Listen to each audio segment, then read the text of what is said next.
Lovers are winners. He that loves not knows not God, for God is love. God is love. The presence of God in you is love. You must know this before you truly understand love and how to love. A songwriter wrote a beautiful song which said, "Love is a many-splendored thing. However, many times when we hear people talk about love, they don't have the slightest idea what love means. When some people say, 'I love you,' they mean, 'I want you to do as I think you ought to do. And if you don't do as I think you ought to do, then you don't love me.' In this lesson, I want to talk about love to give you a better understanding of what loving and love are all about. You are the starting point of love. You must first learn to love yourself correctly. Perhaps you are asking, why, Reverend Ike, shouldn't we love God first, others second, and ourselves last?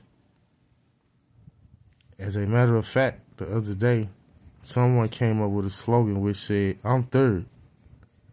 He is a gentleman whom I admire very much, but I disagree with him. I am not third. When it comes to love, each of us is the starting point of love.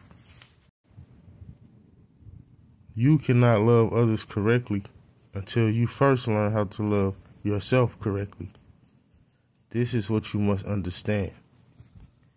Even if you are relating to a God in the sky, how are you going to love a God in the sky before you love yourself? You are the starting point of love. When it comes to love, each of us is the starting point of love.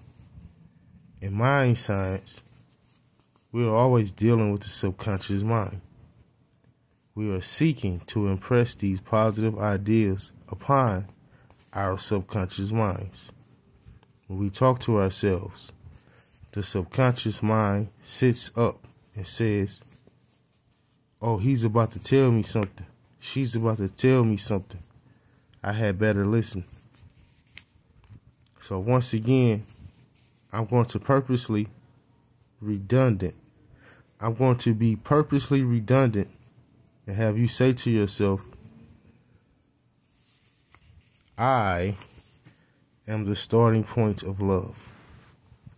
How's your love life? Love must start with you.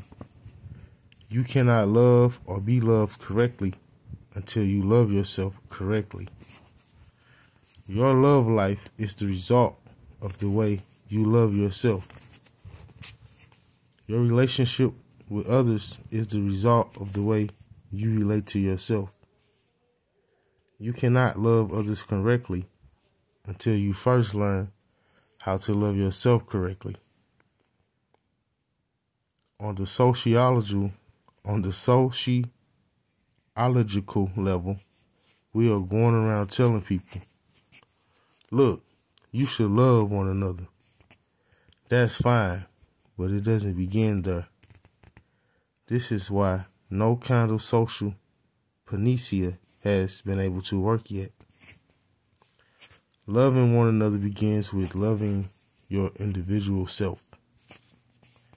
We have to get back to the individual and teach the individual how to relate to himself correctly and positively, because the individual is the first unit of society. This is why I love that beautiful song that says, "Let there be peace on earth, but let it begin with me."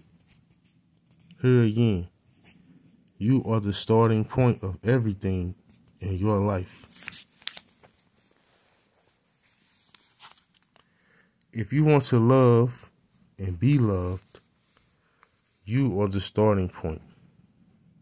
You can't find love out there in the world until you first find love inside yourself. You can't give love unless, first of all, you love yourself. And give this love out of your own correct self-understanding. feel good about yourself. I would like to take a moment to define the kind of self-love that I'm talking about. That type of love that I'm talking about is positive self-love. Positive self-love is not an ego trip. And that is important because right away, if you don't understand this, you will say, well, Reverend Ike is on the ego trip and he's teaching people to go on the ego trip. But it's not that way at all. Self-love may be described in a number of different ways. Self-love is positive self-esteem. Self-esteem is self-love. Another term for self-love is self-value. Self-love is really what you think about yourself. It is what you feel about yourself. Loving yourself correctly means that you feel good about yourself. You value yourself. You appreciate yourself. Self-love is positive self-esteem. Love the good you want.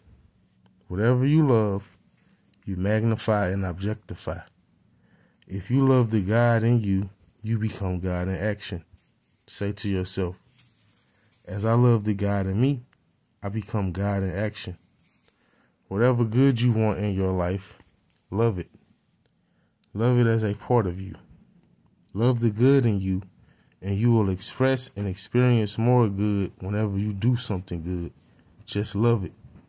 Give thanks for it. Give praise for it. When you dress yourself up so that you look good and smell good, stand in front of the mirror and look at yourself and tell yourself how good you look. Before I left the office this morning, I stood in front of a full-length mirror and I said these words, God, you sure look good in me. The next time you stand in front of a mirror, say the words, God, you sure look good in me. Love yourself so that you believe that you deserve everything good. Away with this old religious notion. Lord, you know I don't deserve it.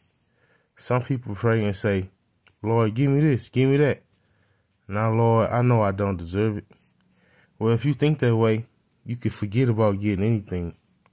The next time you stand in front of a mirror, say the words, God, you sure look good in me.